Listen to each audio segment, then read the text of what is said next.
Hey everybody, welcome to episode 23 of the Big Idea Podcast. John here as always alongside Jason. How are you, mate? I'm very well, thank you, John. Good. It is Tuesday, isn't it? It's not Monday. It's Tuesday. Yeah, we're doing this. We always do it on a Monday, and with bank holiday Monday, it's thrown us out completely. And I no longer know whether I'm coming or going. No, that's good. Cool. So, a little bit of a different format this week. We've got some questions that have been sent in by the listeners of the podcast.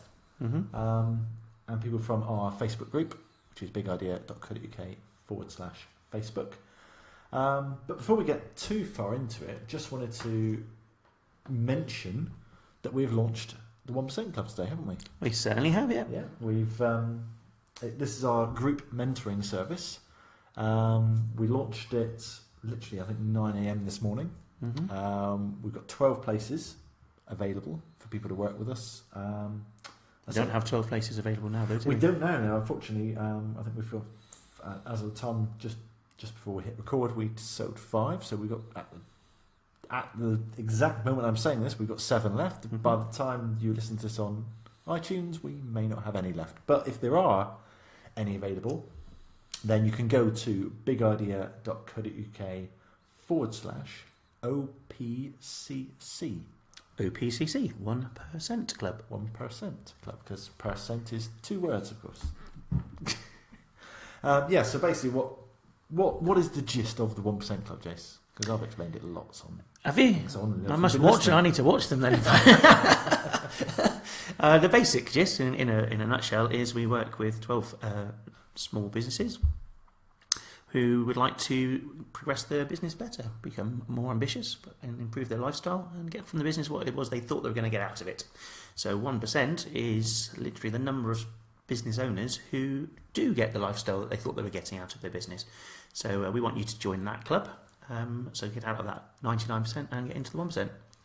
Exactly. It's what we do is we drill down everything that, from the massive list of everything that you could be doing, we drill down into the few things that really matter, that really make a difference in your business.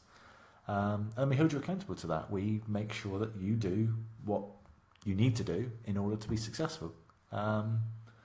Sounds simple, but most people just don't do it. And that is the 99% of people who just don't do what they should be doing in order to succeed. So, yeah, come and join us.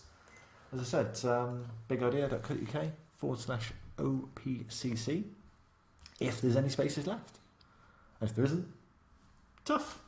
See you later. No, we will open up. A little bit harsh. Again. It does sound like this. I mean, we give out lots of different things, don't we? There's, I know your world domination planner. That's kind of like where you come from. Tough, you're not getting in, because actually we're going to dominate the world without you if you're not there. It is. No, I mean, if you missed the boat this time, there will be another opportunity. We take on 12 new clients every 90 days. So we've opened the doors today. So we've sold 5 so far. So once 12 have gone, that's it. Doors are shut. And we will not reopen the doors for another 90 days. But, you can join the waiting list in between then. Mm-hmm. So anyway, today's episode, I say it's something a little bit different. We've got some questions coming in from other members. But first, I just want to talk to you about something that happened last week. So we've got the Ambitious Lifestyle Business Facebook group.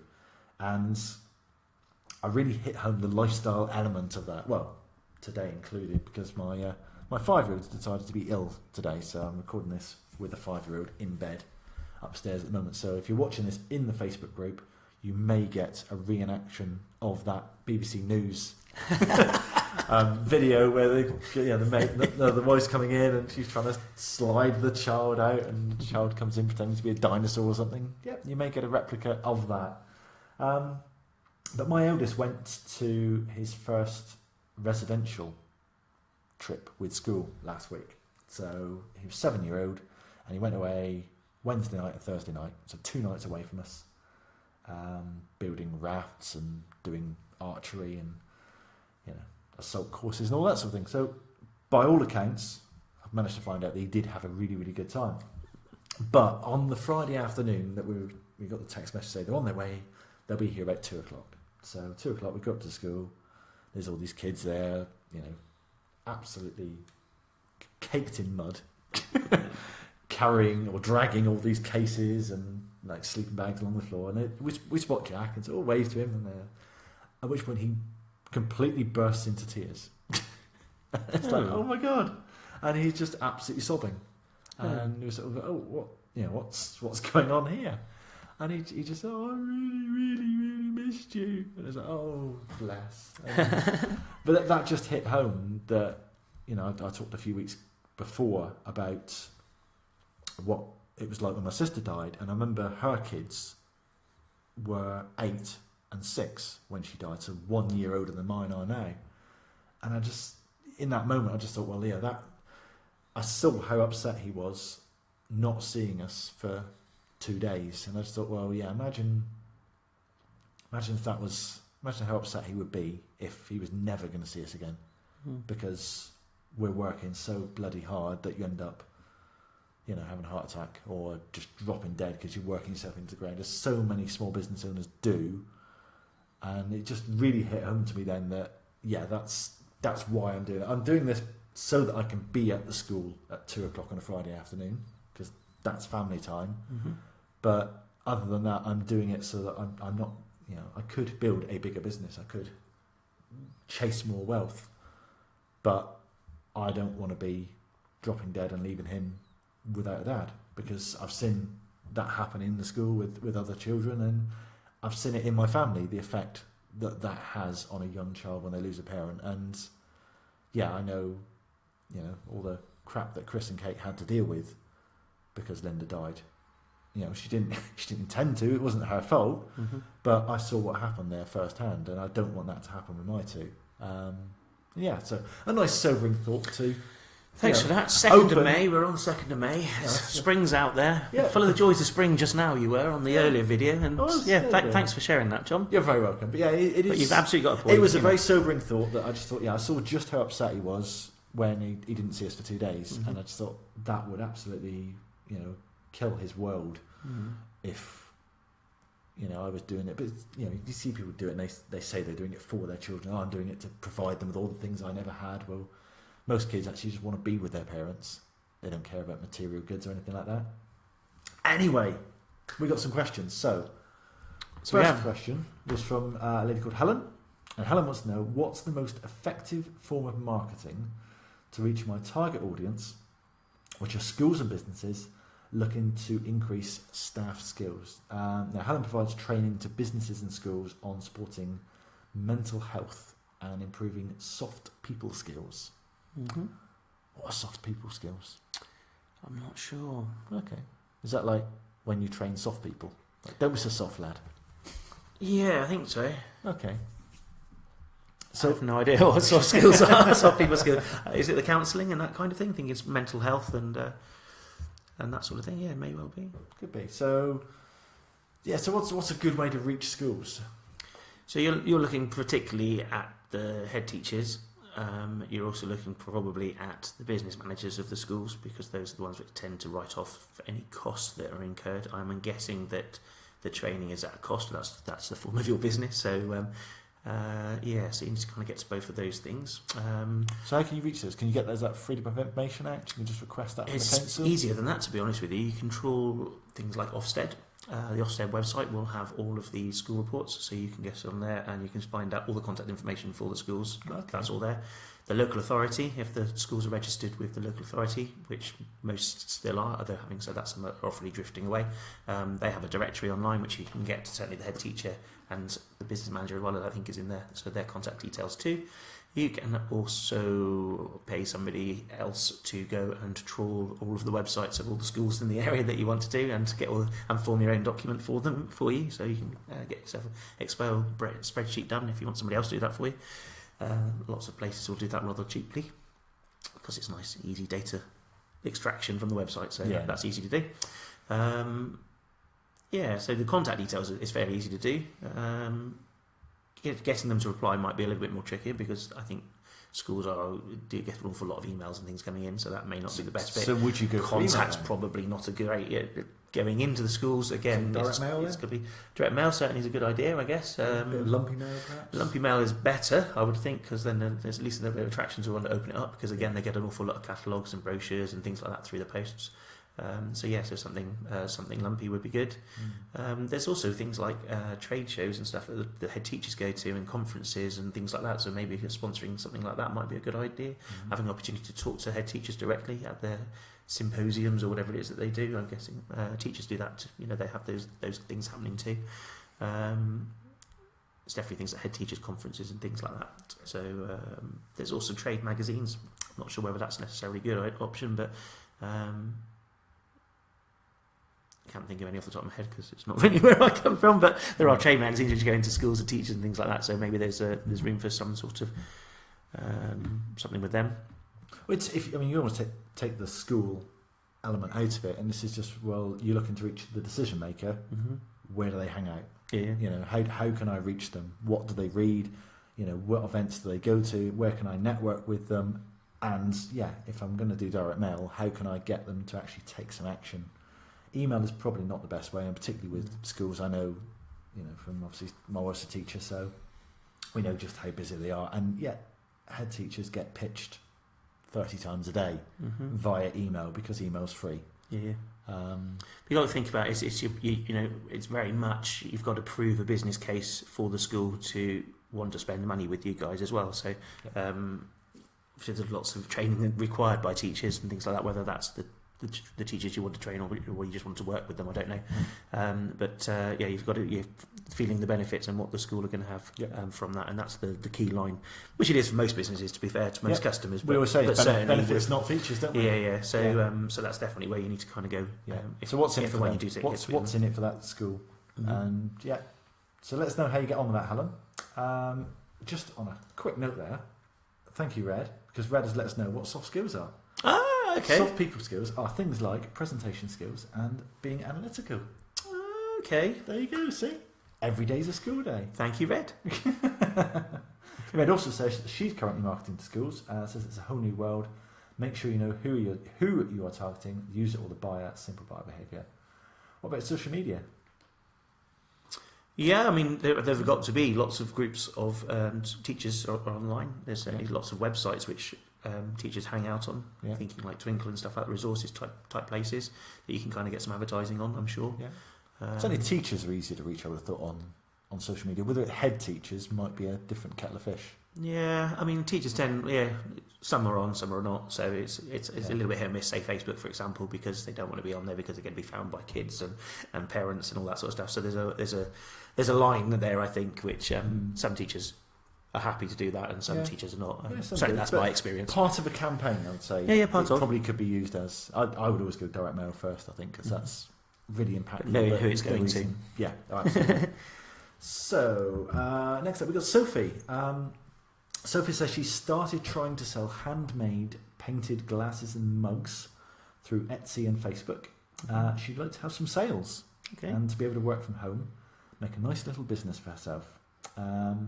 She says she's not had any sales yet, but has been making items for friends and family as presents and gifts. So she's been giving away lots of freebies. But she's struggling to get people to actually get their wallet out. I mean, that's getting those products. Presumably the products are of good quality and are actually desirable. Then that's just basically getting the products in front of people that want to buy them.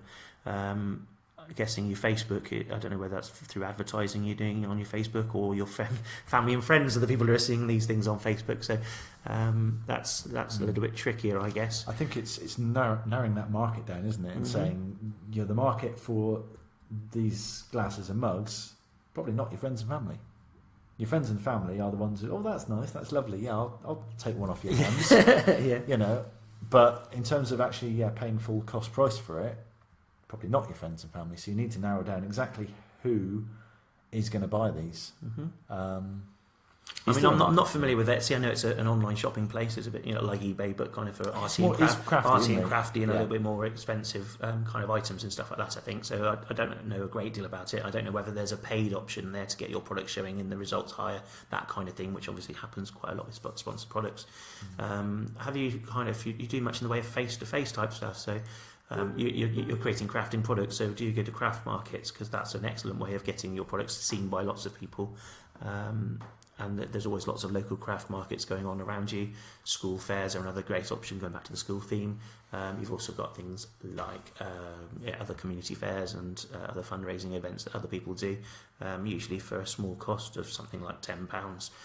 You can have a stall there, pitch up and sell your goods to people who are looking for crafty type items. So that's a good option, I would have thought, if you're not quite good with the online stuff. Or the online stuff isn't being picked up on. Unfortunately, with online, it's kind of a flooded area, isn't it? And you're in a kind of a gifty area, which is also very good. So you'll need to spend a little bit of money in order to get those products seen by people that want to buy them. I don't think they're going to just appear, appear and go, I'll have those. So if you're waiting for that sale, I don't think that's something that's going to happen too soon. Obviously, there's lots of key areas in the Times. Your Mother's Day sounds like a great idea for that one. Maybe Father's Day. I'm not sure about your mugs and your glasses that you're doing there, but there's obviously another key option. And there's lots of seasonal stuff which you can kind of generate around special occasions and things as well as the evergreen stuff, which is obviously your birthdays and anniversaries and other times like to give gifts out. Gifts to teachers, for example. Very educational based today, isn't it? Yeah, end of term is coming up, so that's good. The other idea for getting them out there and about there is thinking about maybe even if you want to think about business to business, maybe you could supply other crafters with your products if it will complement what they're actually selling. Other than that, you may have things like other businesses which would like to give gifts to their customers as incentives or rewards. So you could perhaps go to those and actually share them out with other businesses who will buy them from you to give to their customers. Anything else? No, I think you're right. I mean, particularly with the craft sector, it's very tempting. We had another lady, Amanda, who said that she wanted more sales.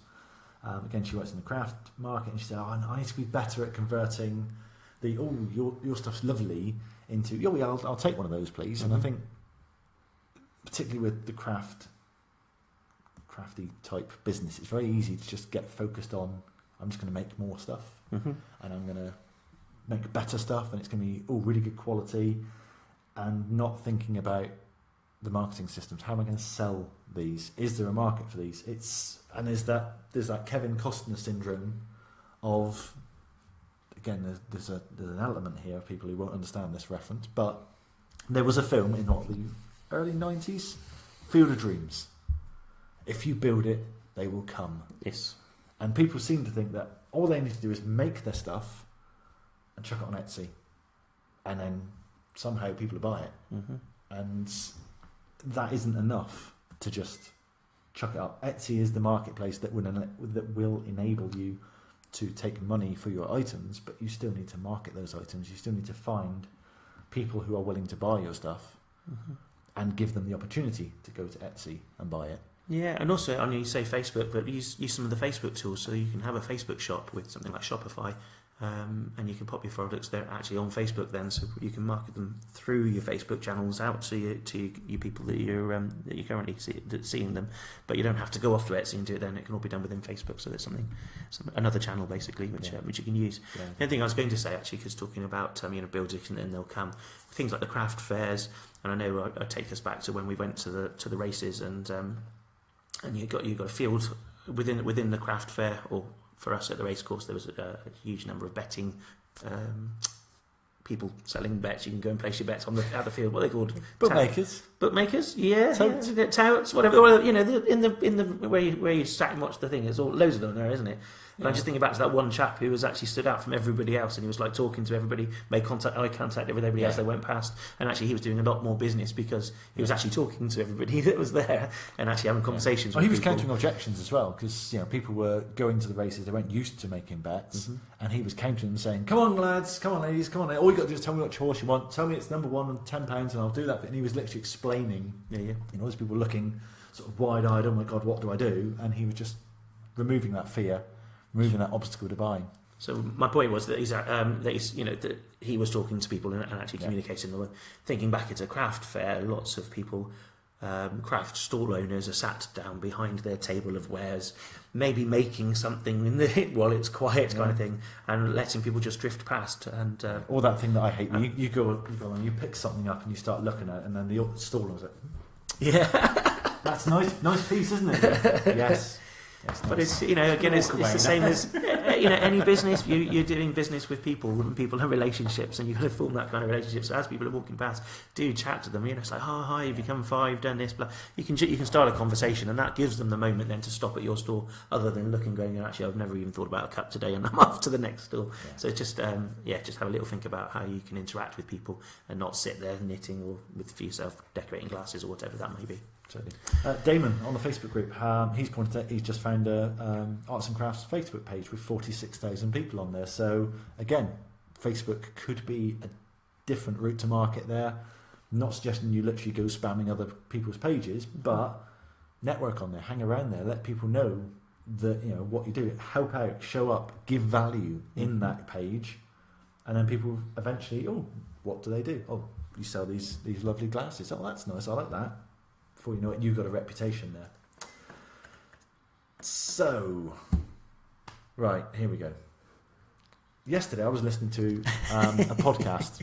This is going to be a surprise moment. It is going to be a surprise to you, mate. Every week we sit here and we're very inactive, aren't we? We just sit and we're in the same pose every time. Well, I move around a lot. Okay. Well, you're going to get a chance to move around even more now. Yay!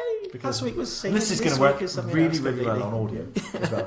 So, we was listening yesterday, and there's a thing about confidence, and it's a 2-minute exercise, and what this does is highes your testosterone, and it lowers your cortisol. All right, and this is the stuff that gives you confidence. So when you want to go into like a big presentation or meeting, and you're going to do some public speaking, or you're going to be doing a live podcast on Facebook, and you think, I'm really nervous about this. I need to get some confidence. Right. There are 3 poses that you can do, and you do these poses for 2 minutes, and then you go off there, and it has this chemical reaction that gives you this super confidence. So I'm going to show them to you now. Wait, but you, up you go. Come on. So the first one we're going to do, is it's called Wonder Woman. All right. Wonder Woman. There you go. So feet shoulder width apart. All right. Hands on hips. Hands on hips. Chest out. Chest out. There you go. That's the Wonder Woman. Oh, is it? Oh, that's nice and straightforward. So you do that for 2 minutes. No, chest though, not belly. The second one is very similar, but it's the victory pose. So again, shoulder length apart and arms up to the sky, head up. Good. Kind of, yeah. Yeah. That'll do. And the third one, you're going to love the third one, is the CEO pose, which is you get to sit down, you get to put your feet up on the table, hands behind your head, elbows extended. Put them back a bit further. Nice for that. This isn't that relaxing. I hope you've got underwear on. Just for those listening at home, Jason has got shorts on and there's no. Oh yeah, the camera is down looking. I see that. Yes. Yeah. This isn't really relaxing. It's not relaxing. It doesn't work very well on the hard back chair, does it? This is really good fun. There we go. And now I can be more confident. Hi. So now do you feel more confident? I do. You've got to hold the pose for 2 minutes apparently. Okay. Cool. So that is the first time I've ever tried that. So I don't know if that works, but hey, why not try it? So yeah, Damon says you make a great Wonder Woman. He's seen me. It's the hot pants, I think, isn't it? They must be. Okay, finally for today, we've got another question. This is from Kane. Kane is a general manager of a restaurant in Blackpool, and he wants to ensure that their opening goes as smoothly as possible. Okay.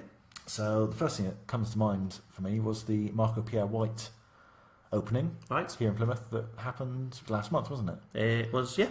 Because I think they pretty much nailed that, didn't they?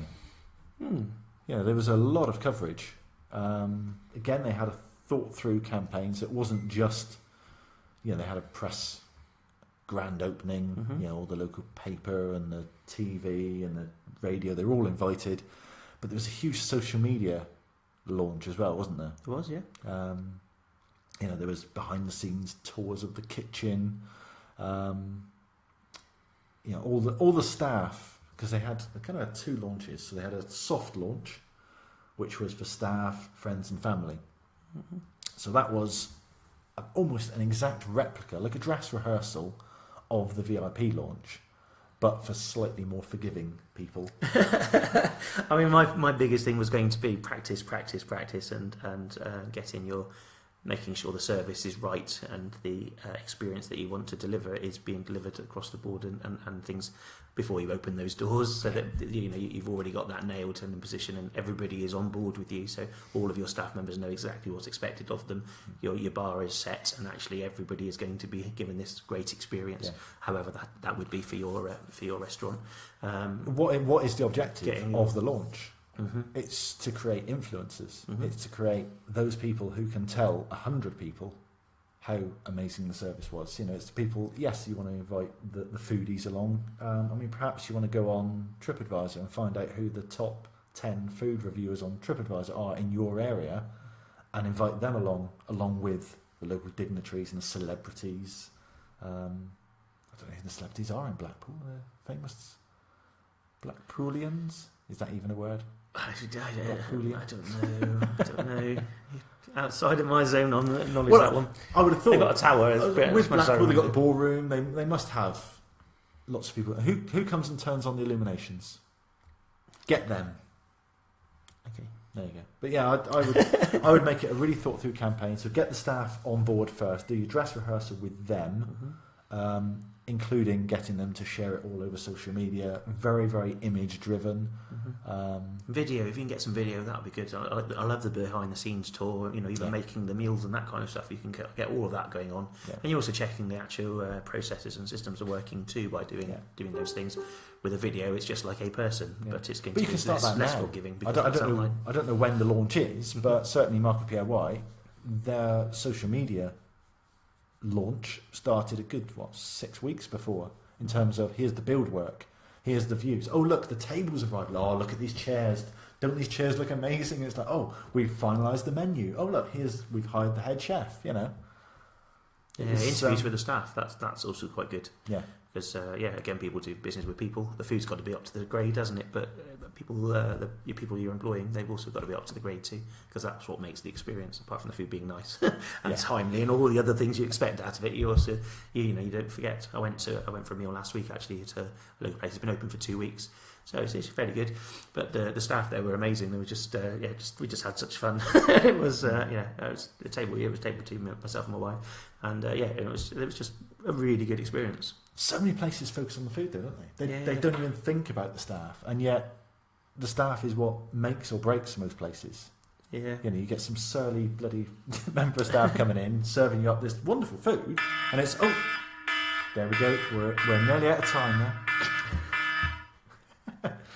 now. We debated whether to have a klaxon on this because we quite often run over, don't we? A few times, yeah. And we had a little debate about whether to have a klaxon. I'm still very much in that camp. I think that works brilliantly. Mm-hmm. You can see I'm not really. Yeah. That's it. Anyway, so your staff make the experience. The food makes it. Makes it the restaurant. The staff makes it the experience, which means people want to go back. So I wanted to go back there because they were really, really bubbly. They were really friendly. They were, it was just hilarious to be fair. Yeah. And that's not because they were comedians. It was just the way that they were. It was just nice. It is natural, and you think about all the sort of really nice places you've ate in, and you almost immediately remember a member of staff there because they make it an experience. So, let us know, Kane, when the launch is, and obviously I look forward to the invitation. Yeah, absolutely, that'd be quite good. In the meantime, guys, we'll be back next week. We're going to stick around on Facebook for a few minutes. We'll do a private Q&A on there. Again, if you're not in the Facebook group already, bigidea.co.uk/Facebook. Other than that, we will see you next week. Bye-bye. Bye.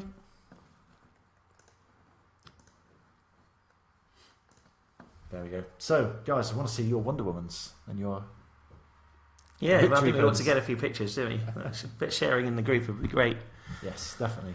I think, I'd be interested to see if that does work. I listened to it on the TED Talk yesterday, and there's science behind it. It's not just making silly poses and doing that, but it apparently does release the right I'm trying to think what chemical kind of balances in your brain. I just got this is what I'm going to do and this is what I'm going to do it kind of thing, really. So it just kind of happens. I don't tend to try and plan too much when I'm public speaking because that tends to make me go a bit weird. So I tend to go, I know in my head what I'm going to talk about, and it just comes out, which is nice. Mostly, mostly it's nice, and it's not all triple, which is all that good. is a good way to do But, it. you know, because you haven't got time to get nervous. No. If you sat and really thought about, what am I going to say? How am I going to say that? In what order? You know, what if I get someone heckling? You know, that's it. I was on a stage last year. Just under 2,000 people or thereabouts, sort of thing. It just got like, it's a bit exciting. Where has all these people come from? And it's like, all right, that's it. Got to get on and do it. So on I went and did the speech, and it was good. It was good. But yeah, you do have that thought about. If you think about it too much, it does give you the butterflies. You do talk yourself out of anything that you need to do, kind of thing. And it's going back to your airplane and actually I'm in the plane. I'm not going to get out any other way. And that's it. And it's exactly the same thing. You can talk yourself out of it. But we're not going to cover fear again, guys. Been great to see you on the Facebook. Thanks for all the comments that we've had. If you've got any questions, queries, or anything else, add them into that into the page or onto that thread, and we can answer them for you. And other great members will help out. Thank you to Red for helping us out with the soft training, was it? Yeah. Soft people, soft something.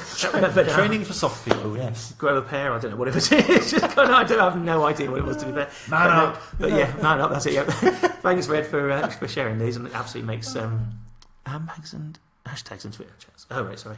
Handbags, nothing to do with handbags. I was reading handbags. There's hashtags. But no, brilliant. Thank you ever so much, everyone, and see you soon. Yep, see you next week. Cheers, bye-bye.